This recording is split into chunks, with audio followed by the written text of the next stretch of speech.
Así continuamos con este primer panel de ponencias y en primer lugar le vamos a dar la palabra al doctor Gustavo Sabaris, que es doctor en Derecho por la Facultad de Derecho de la Universidad de la República y es expresidente del Colegio de Abogados de Paysandú. Nos va a hablar sobre el tema del doctor Sabaris, daños por afectación del derecho al duelo calmo, una condena al Poder Judicial por violación de un derecho fundamental y por falta de transparencia. Bueno, buenas tardes a todos. La posibilidad de exponer en este panel se lo agradezco especialmente al doctor Caumón, que surgió esta propuesta como consecuencia de una sentencia que yo le remití hace un tiempo, donde el Tribunal de Apelaciones en lo civil de quinto turno condenó al Estado uruguayo por violación del derecho al duelo calmo. Quizá cuando uno hace esta referencia a violación del derecho al duelo calmo, parecería que no tiene mucho sentido, en tanto que existiendo tantas afectaciones a otros derechos fundamentales, este daño podría parecer ínfimo. Sin embargo, con la característica actitud provocativa que tiene Arturo, me incitó a plantear tres aspectos que él le pareció importante para este Congreso, y me dijo: qué bueno vincular transparencia, verdad y calma. Es así, ¿verdad? Bueno, y en ese marco es que pretenderé hacer un pequeño esbozo de, antes de llegar a la sentencia, al análisis muy somero obviamente de la sentencia, determinados planteos. Esto se enmarca, digamos, ante todo una inquietud, que todas las acciones relacionadas con el derecho de otros hombres cuya máxima no puede ser pública son injustas. Lo refería Kant y lo quiero referir especialmente que en una sociedad democrática y republicana es necesario el ejercicio del poder visible. Cuando hablamos del ejercicio del poder visible, estamos hablando de una condición imprescindible para el régimen de garantías y para la tutela judicial efectiva, que en el caso que analizaré seguidamente se vieron directamente afectados. Precisamente el tema se centra en la aplicación de la regla de derecho. Sabemos que en Uruguay la regla de derecho está definida por el artículo 345 de la ley 13.318, que refiere a todo principio de derecho, norma constitucional, legislativa, reglamentaria o contractual. Sin perjuicio de ello, la regla de derecho, del cumplimiento de la regla de derecho por parte de todos los operadores jurídicos, y en este caso, cuando analizaremos por un servidor público, debe estar complementada también por un imperativo de carácter ético. Precisamente en el marco de una sociedad democrática, refería Maurice Joly en el diálogo entre Maquiavelo y Montesquieu que las instituciones de un país libre no pueden durar por largo tiempo, sino actúan a grand jour, es decir, a plena luz. Y Norberto Bobbio, en su obra Democracia y Secreto, señalaba: la democracia en todo momento ha sido contrapuesta a cualquier forma autocrática, esta es, a todas las formas de gobierno en los cuales el poder sumo es ejercido de tal manera que sea sustraída de la mayor medida posible de la mirada de los súbditos. Pero en tanto el poder autocrático se hurta de la supervisión del público de dos maneras: primero escondiéndose a través del consejo secreto y manipulando a través de medios como la simulación o la mentira. La doctrina democrática contrapone una exigencia de publicidad y transparencia. De ahí que es imposible en una sociedad democrática lo que Norberto Bobbio habla autoridad invisible o el criptogobierno. ¿Qué significación tiene esto desde el punto de vista de la transparencia? La transparencia obviamente tiene su origen en las ciencias físicas y es una propiedad óptica de la materia que tiene diversos grados y propiedades y se opone esencialmente a la opacidad. Sin embargo, cuando hablamos en las ciencias sociales de transparencia y fundamentalmente en el marco de las acciones humanas, la palabra apunta a diafanidad, lucidez, luminosidad, claridad, limpidez y nitidez. En definitiva, la transparencia tiene como objetivo primario establecer una relación de confianza entre quien pide o exige la transparencia y quien la da, y se opone, como lo dije antes, al concepto de opacidad. De ahí que la transparencia esté ineludiblemente ligada a la verdad. Pero cuando hablamos de verdad, enseguida advertimos las dificultades que su consecución determina. Quizás sea en el derecho penal la rama donde el concepto de verdad ha sido mejor trabajado, fundamentalmente por los derechos fundamentales que están comprometidos, la libertad y la vida. Precisamente Carrara decía que en general se llama a la prueba a todo lo que sirve para darnos certeza acerca de la verdad de una proposición. Y afirmaba que la certeza está en nosotros, pero la verdad en los hechos. Y Sentís Melendo señalaba, refiriendo a San Agustín, todos o casi todos los humanos gustamos en llamar certeza a nuestras suposiciones o de tenerlas por seguras cuando contamos para ello. Sin embargo, hay cosas verosímiles que no son ciertas y hay otras inverosímiles que no lo son. Y habitualmente escuchamos las referencias a verdad formal, verdad sustancial, lo que muchos autores han dicho como una forma difícil de obtener como una verdadera ilusión. De ahí, pero este tema de la dificultad de obtener la verdad a los efectos de los medios probatorios no sustrae al operador jurídico y al servidor público en el cumplimiento del imperativo necesario de al menos cumplir la verdad formal conforme al rito o al procedimiento establecido por el ordenamiento jurídico.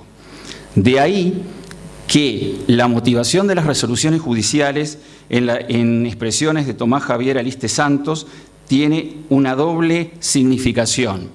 Primero, la dimensión endoprocesal, que es la vinculada a la que se da en el ámbito del propio juzgador, y la otra, manifestada por la llamada motivación coram populo, que sería la justificación ante el pueblo. Estas referencias que hago antes de analizar brevemente la sentencia están referidos a la necesidad de la transparencia y la verdad y la calma, en el sentido que conjugan una trilogía necesaria para el cumplimiento del contrato social erigido a través del Estado.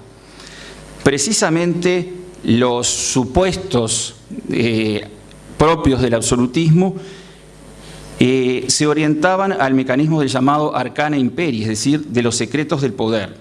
Pero esa concepción de sigilo en la decisión estatal o la simulación en el fundamento o la ilusión de la aplicación de la norma es absolutamente injustificable en un Estado que se precie garantista y sometido a la juridicidad. Precisamente Elías Canetti habla a los efectos de un Estado transparente. El secreto pertenece a la esencia del poder y la desviación pertenece a la esencia del secreto. Concretamente, el caso de que expondré brevemente refiere a una situación de un joven de 28 años que transitaba por una ruta en el interior del país y su vehículo sale de la ruta. Tiene un proceso agónico de aproximadamente 45 a 50 minutos y luego, en ese proceso agónico, llega una unidad de emergencia móvil que supuestamente llegó con una tardanza importante. Eso generó a nivel de una pequeña comunidad del interior de Uruguay todo un reclamo en el entendido de que si se hubiera constituido en tiempo oportuno habría evitado la eventualidad de la muerte. Y como las pequeñas comunidades, como todos sabemos, generan que se propale esa información en distintos sentidos y generó un mecanismo protectivo.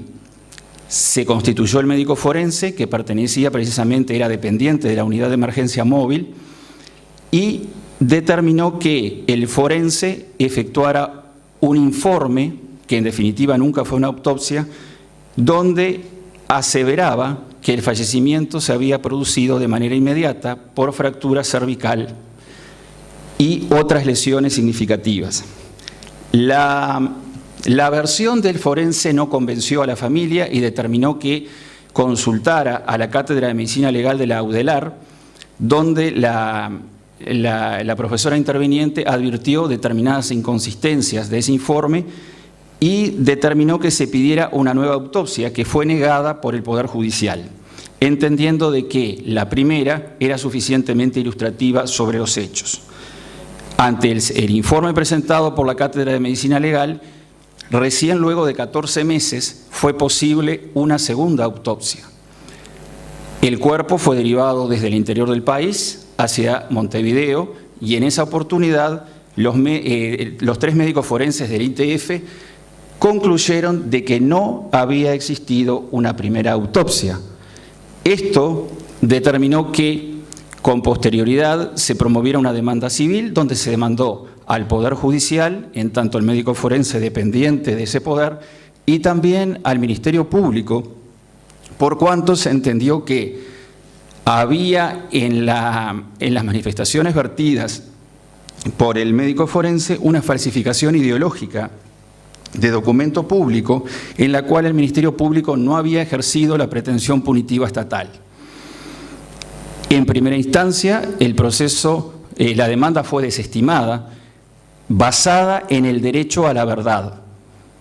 Se entendía en el planteo de la pretensión que contenía la demanda que se había violado la posibilidad de que los familiares, en tiempo breve y oportuno, pudieran conocer las causas reales del fallecimiento de la persona.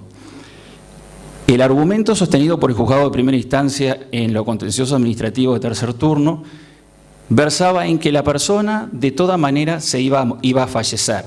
Sin embargo, el sustento de la pretensión estribaba en que el propósito que tenían los familiares era conocer las causas efectivas de muerte. Una vez interpuesta la apelación, la demanda fue acogida en segunda instancia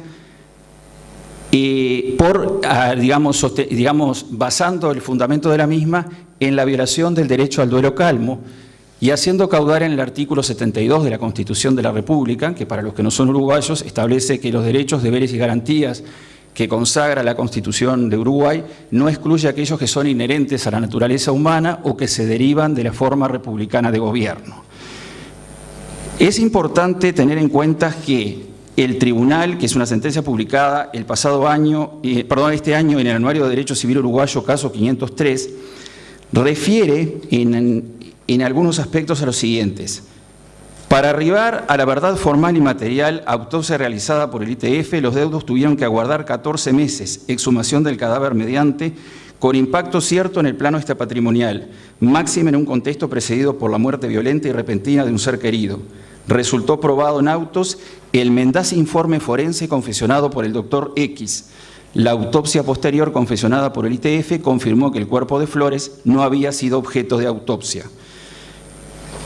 Y luego refiere, en cuanto al fundamento, que, por otra parte, el médico forense era dependiente de la mutualista X y Z, cuyos servicios de emergencia pudieron aparecer a la fecha del accidente eventualmente comprometidos. Ello podría traducir una eventual incompatibilidad entre el interés público y privado de tratar de resguardar la responsabilidad de sus empleadores, haciendo aparecer la muerte como instantánea, y el público que imponía confesionar la autopsia, dar a conocer las causas reales de la muerte y a partir de ello aventar o descartar una posible pérdida. Ya voy redondeando la idea. Analizada la virtud que tiene la sentencia es, primero, a mi juicio estriban los siguientes: la aplicación directa del artículo 72 de la Constitución de la República en el tema de materia del derecho de daños. Aquí no se acudió a ninguna ley y fue importante la aplicación de los principios del iusnaturalismo y a su vez las nuevas concepciones sobre el neoconstitucionalismo. Por otra parte, reivindica la actitud del Poder Judicial que depura el proceder de funcionarios infieles que, pretendiendo prevenir un eventual reclamo posterior, sanea su situación y pone las cosas en su lugar, habilitando y reconociendo ese derecho. Es importante el artículo 72 al que hacíamos referencia, porque la aplicación directa de este precepto constitucional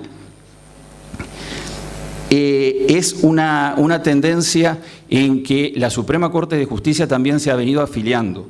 Recientemente, hace aproximadamente 15 días, hemos tenido otra muestra de aplicación directa de la Constitución en el caso de la inconstitucionalidad del artículo 7º de la Ley 18.335 sobre la denegatoria de medicamentos costosos a pacientes que no pueden costearse los mismos. La Corte precisamente ha dicho que esta norma, esta ley, incurre en contradicción con la Constitución porque colide con el derecho a la salud, expresamente reconocido en el artículo 44 de la Constitución, el cual constituye un derecho humano esencial, inherente a la persona y cuyo pleno goce dependen los demás.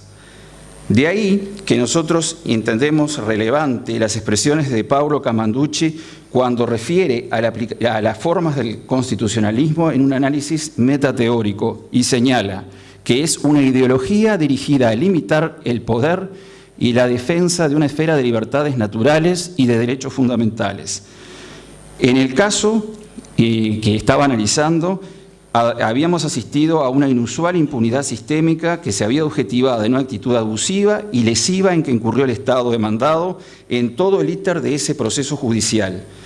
Y la situación revertida a través del fallo del Tribunal de Apelaciones en lo civil de quinto turno viene en cierto modo a reparar, aunque parcialmente, la situación. Y digo reparar parcialmente por esta circunstancia. Para los muchos estudiantes que han cursado ya Derecho Penal, les preguntaría qué ocurre si un escribano público consigna una referencia mendaz en un documento. Indudablemente es procesado, se publicita esa circunstancia y tiene un mínimo de penitenciaría de 2 años. La circunstancia del médico forense terminó simplemente en un sumario administrativo, sigue ejerciendo la función pública y nadie se enteró del fallo condenatorio en materia civil. El Estado fue condenado, deberá pagar por el daño y en ese aspecto, digamos, nos encontramos con un desfasaje importante entre lo que surge del pronunciamiento civil de la inacción en materia penal en el cual el Estado no fue condenado. Ya advertía Martín Fierro, que es nuestro Quijote del Sur, sobre una frase que sería bueno que no la debiéramos convocar en este tiempo, y decía: es la ley como la lluvia, nunca puede ser pareja. El que la sufre se queja, pero el asunto es sencillo. La ley es como el cuchillo, no ofende a quien lo maneja. Bueno sería que quienes manejan la ley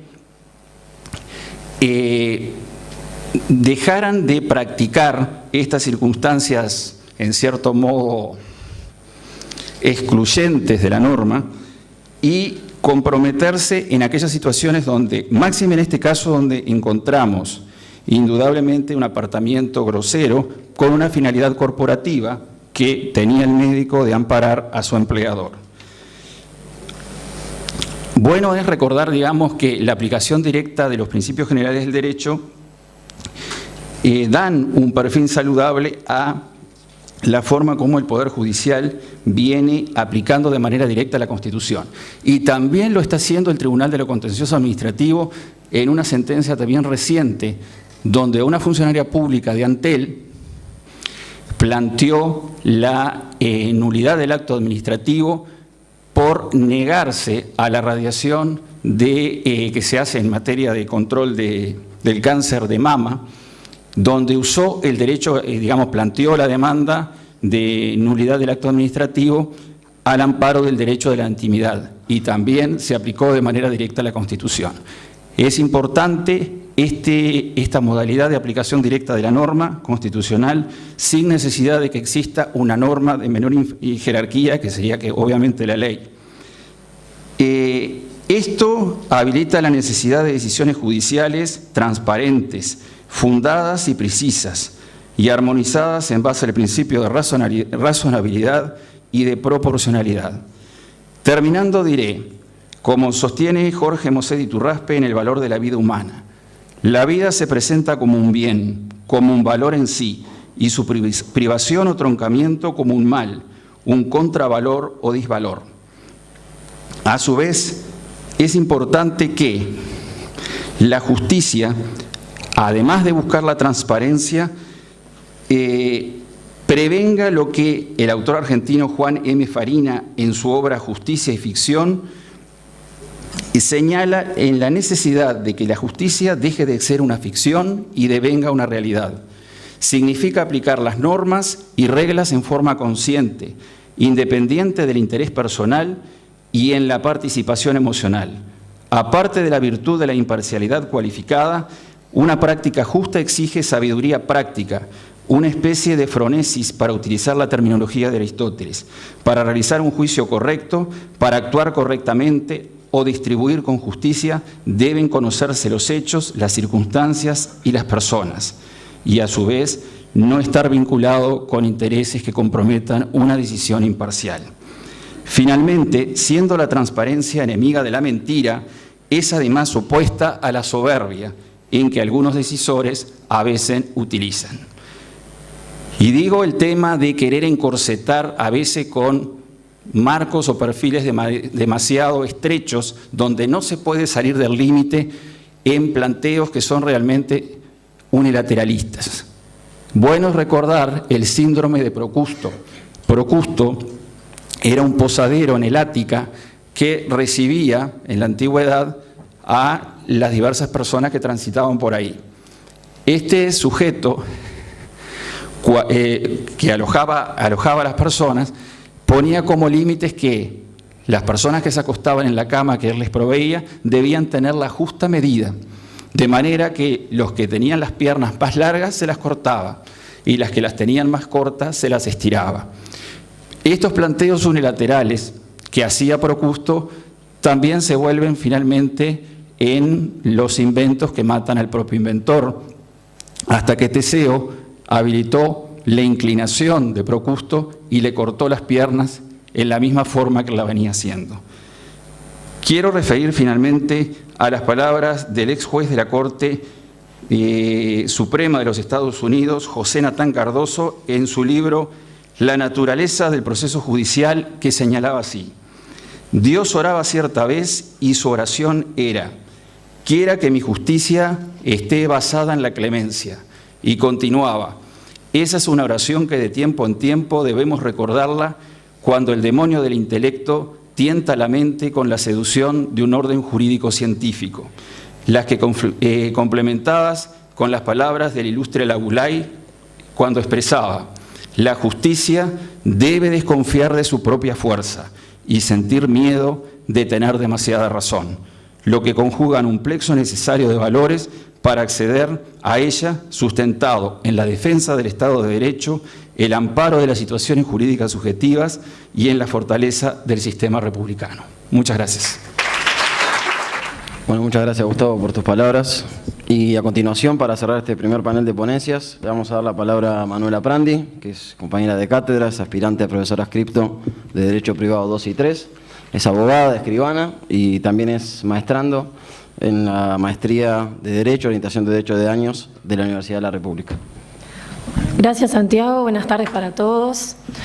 Yo les lo voy a resumir, que quedó poquito tiempo, pero les voy a hablar, como dice el programa, sobre la obligación de informar en el periodo precontractual y sobre todo enfocándome a las consecuencias en cuanto a la responsabilidad y los vicios del consentimiento que puede generar el incumplimiento de esta obligación de informar. Primero que nada, el trabajo lo delimité a las relaciones paritarias de igualdad entre las partes. Esta obligación de informar deriva de la obligación de actuar de buena fe, que como sabemos, no está establecida a texto expreso la obligación de actuar de buena fe en el periodo precontractual.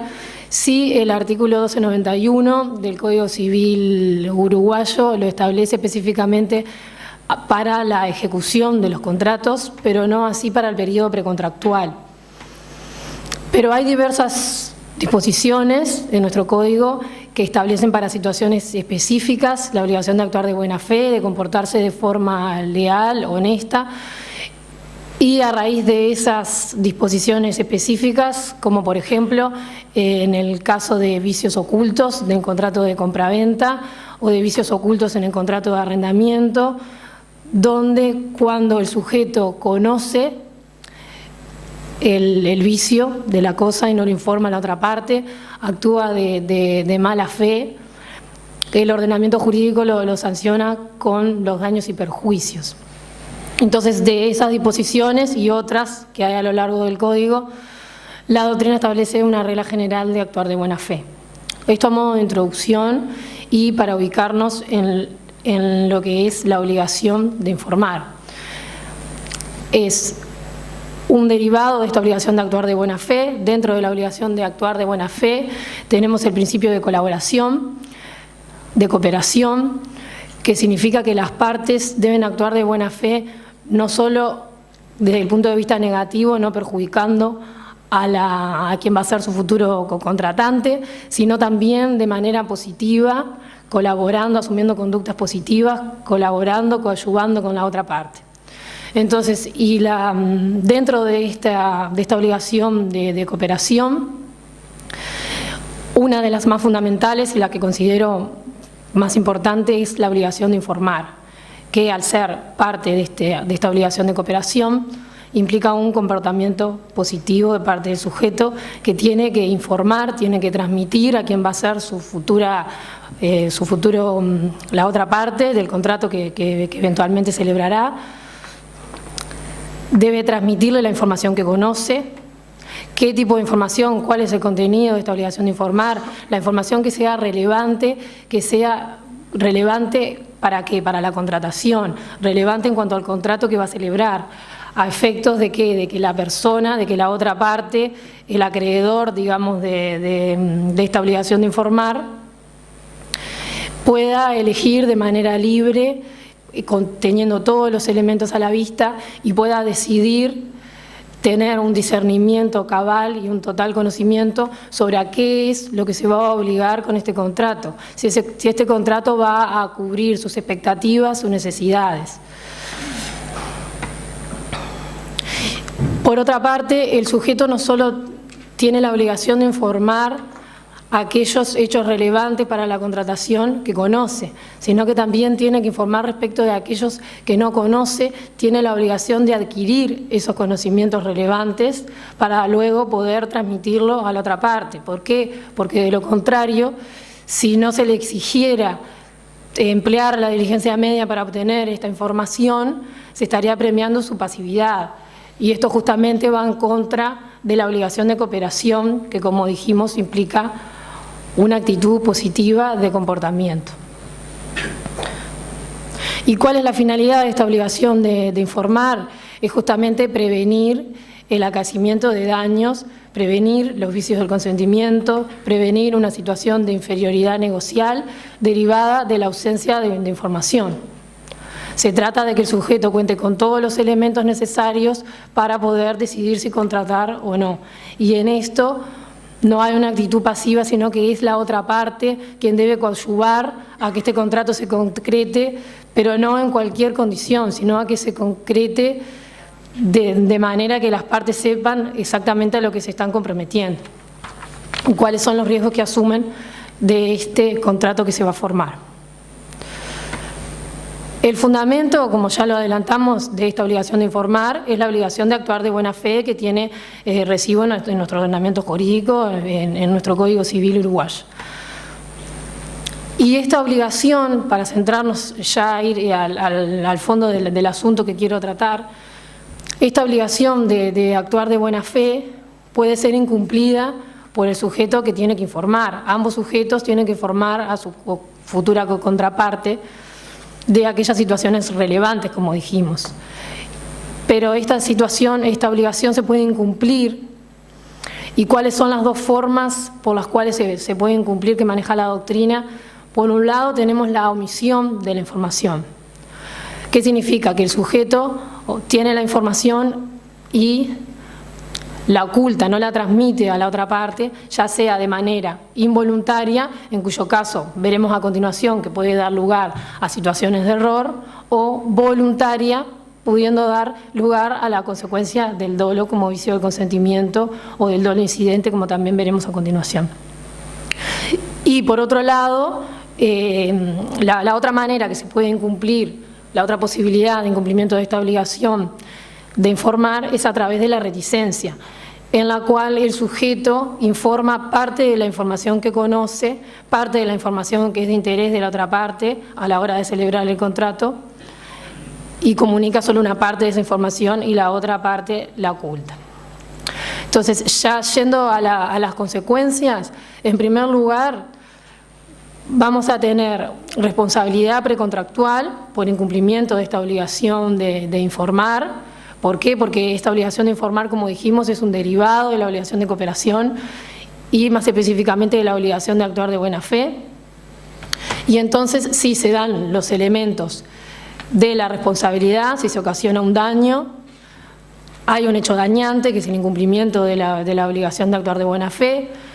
Siempre que haya una relación de causalidad entre ese daño y ese hecho dañante, se atribuirá al sujeto responsable mediante factor de atribución y el sujeto deberá responder por la violación de esta obligación de informar.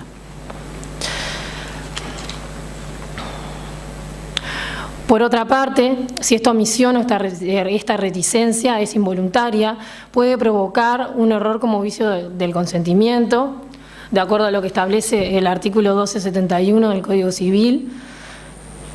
Si el sujeto, si se omite o hay reticencia respecto de una cualidad esencial, o su cualidad esencial, o sea, las características individualizantes, o sobre la sustancia, sobre la materia del contrato, pero no hay una intención de engañar en este caso, porque si no estaríamos en hipótesis de error. Puede llegar a darse el error como vicio del consentimiento, que es un error espontáneo, como todo error que viene desde el fuero interno del sujeto, pero en este caso la particularidad es que este error está dada por la omisión, por la reticencia, por este incumplimiento de la obligación de informar. Y por otra parte también puede darse sobre una cualidad secundaria, que como establece este artículo, tiene que ser en ese caso el motivo determinante de la contratación y a su vez ser conocido por la otra parte que era el motivo determinante de la contratación y no informa sobre esa cualidad secundaria. Ejemplo, el color de la cosa que es objeto del contrato. La consecuencia de este error va a ser que es un vicio de consentimiento, entonces va a traer aparejada la nulidad relativa del contrato, conforme al 1560 del Código Civil uruguayo. ¿Cuál es la particularidad de este error vicio? Que esta omisión, esta reticencia, lo que va a hacer es va a determinar al sujeto a contratar. ¿Por qué? Porque recae sobre una cualidad esencial y si no hubiera existido esta falta de información que provocó el error, el sujeto no hubiera contratado. Asimismo, además, si a su vez se genera un daño, a su vez puede haber responsabilidad precontractual, siempre, como dijimos, que se den todos los elementos de la responsabilidad. Por otra parte, si el sujeto que tiene que brindar la información cumple con brindar esta información, pero la otra parte de todas formas incurre en un error, podría tratarse de una hipótesis de lo que la doctrina denomina error inexcusable. ¿Por qué? Porque el sujeto informó, el obligado a informar informó, pero de todas formas la otra parte incurrió en error por no haber actuado con la debida diligencia, en cuyo caso no correspondería a la acción de nulidad, lo cual es discutido en doctrina, la existencia de este error inexcusable o no, pero planteo el tema para que lo tengan en cuenta, cómo esta omisión de información también puede influir en temas tan debatidos como el error inexcusable. Por otra parte, este incumplimiento de la obligación de informar también puede provocar un error espontáneo en la persona, espontáneo porque, como dijimos, no hay una intención de engañar por parte de quien no informa, pero este error puede haber sido sobre una cualidad secundaria, por ejemplo, que no es conocida, que el sujeto que informa no sabe que esa cualidad secundaria era determinante para la contratación de él, el motivo determinante, o directamente no lo era. Entonces, en estos casos no va a haber un vicio de consentimiento porque no se determina al sujeto a la contratación, lo cual es característico de los vicios de consentimiento, pero sí podría darse la hipótesis de que no determinara la contratación, pero sí determinara las condiciones en las que la persona contrató. ¿Por qué? Porque de haber conocido esa información sobre esa cualidad secundaria de la cosa, habría contratado, pero en otras condiciones, en condiciones para él menos gravosas, menos onerosas. Entonces, en este caso, como no tenemos vicio del consentimiento, no vamos a tener la acción de nulidad, no va a haber nulidad relativa, pero sí podría llegar a haber responsabilidad del sujeto que no informa por justamente determinar una contratación en otras condiciones diferentes a la que el sujeto hubiera contratado de haber tenido toda la información disponible. Por otra parte, podría darse también la situación de que esta falta de información produzca otro tipo de error, el cual acarrearía la inexistencia del contrato. Son hipótesis de error obstáculo que, si bien parece un poco de laboratorio que pudiera llegar a darse, podría llegar a darse el caso de que la persona no informa, omite, retiene información, y esa información produce que la parte celebre un contrato diferente al que hubiera celebrado de tener la información. O sea, incurre en error sobre la identidad de la cosa, entiende que compra un objeto y en realidad es otro, o sobre el contrato. Entiende que está celebrando una compraventa y en realidad está celebrando una donación. Entonces aquí lo que tendríamos es una falta de consentimiento que acarrearía la inexistencia del contrato o la nulidad absoluta según la posición que se adopte. Por otro lado, y ya yendo para finalizar, que si no Santiago me va a matar, bueno, un poquitito, 5 minutos más, la otra gran consecuencia podría ser, en realidad, cuando hay una intención de parte del sujeto que omite informar o que retiene parte de la información que tiene, hay una intención en engañar a su futuro cocontratante. Entonces, en este caso, el engaño no va a ser espontáneo como en el error. La persona va a contratar, se lo va a determinar a la contratación, va a contratar por ese engaño que se va a producir en este caso por una omisión, por una reticencia, pero no cualquier omisión, sino aquí lo que hay es un silencio que busca un resultado, un silencio consciente, que podría llegar a considerarse un artificio, siempre que participemos de la posición que admite al dolo omisivo, que el dolo omisivo pueda ser vicio del consentimiento.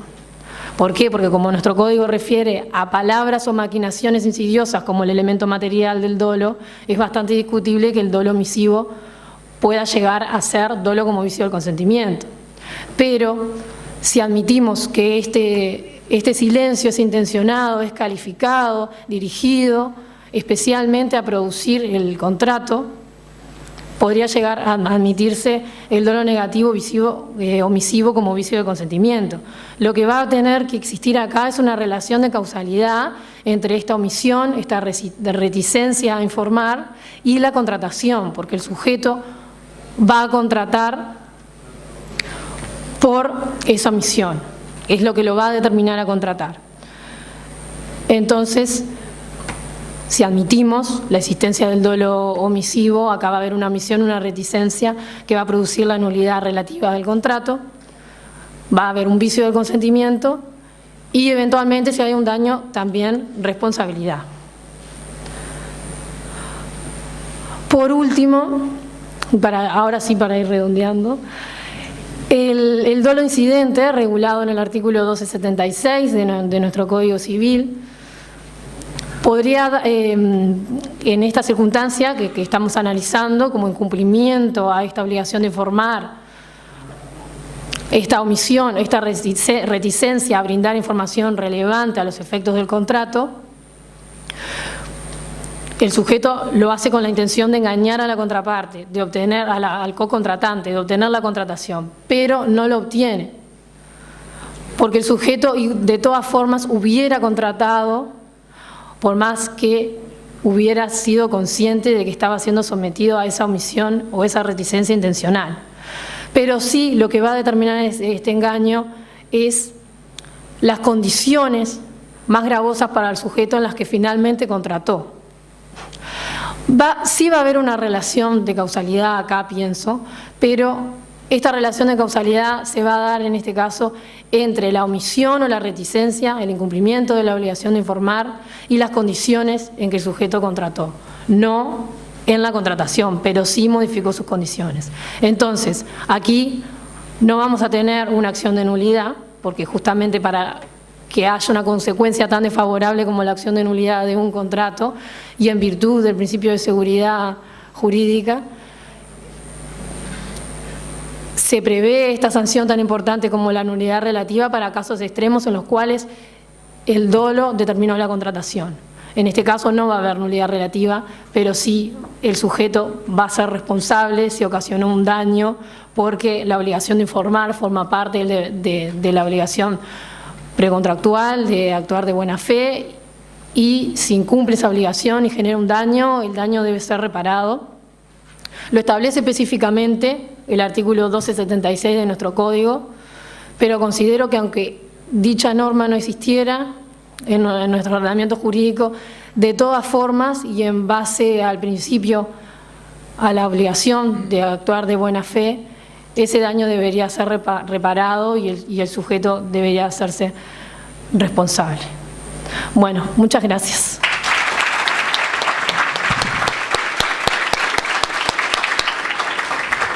Bueno, muy bien, Manuela, te agradecemos a ti las palabras, a Gustavo también. Damos por terminado esta primera mesa de ponencias. Nos espera el coffee break y pocos minutos después seguimos con el tercer panel de disertaciones. Muchas gracias.